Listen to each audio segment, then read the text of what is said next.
For the last day of Black History Month, the New York Botanical Gardens hosted an assembly of workshops to educate students on the history of the African American diaspora.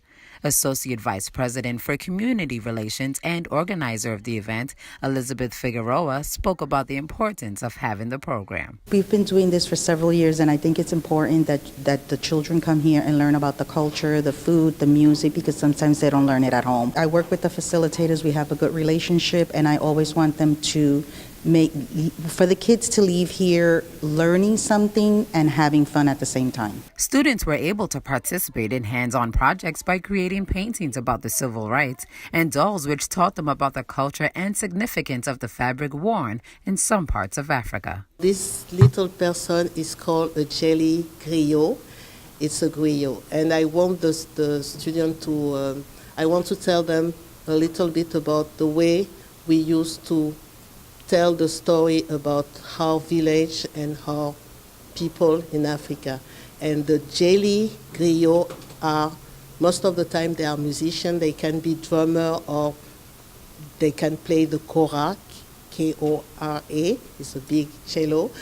And these people, they have the knowledge of what happened, and they go to a son, to the dad give information to the son, and the son give it to his son. But now also women they can be jelly griot, and they are telling the story about the village and keeping the memory of the best things that we have. Come on up to the front of the bus. I'll be standing right there. We selected Rosa Parks in honor of Black History Month, and we wanted to paint the bus because it represented her movement. And the kids were really knowledgeable, and they learned the song about Rosa Parks. As you saw, they sang it, and they were excellent. Artifacts were put on display for the students to receive a mini history lesson on how the African people communicated. In terms of the drum, which is our major voice, everything is about communication. We are a people who communicate. We sing, we dance, we move our bodies in a way that help give the message. And when we think about the drum is the voice. It is our telephone. It is our cell phone, so to speak.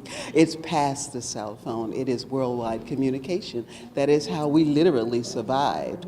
So when you see the pan drum or the steel drum, it is always our way to give a message. And that's an incredible translation because it shows where we landed, and we used what materials were actually available, but always to give off the sound of our voice, and that's through the drum.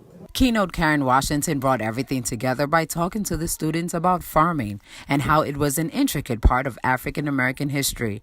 She also encouraged them to get involved in many of their community gardens right here in the Bronx. I want people to understand to go out and have fun. I want them to go out into a community garden, put their hands in dirt and celebrate. Put a seed in, put some water and some soil and watch it grow, but most of all, have fun, because this is part of our heritage. This is who we are as African Americans.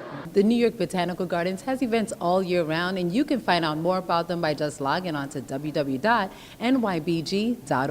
For BronxNet, I'm Veronica Guiti.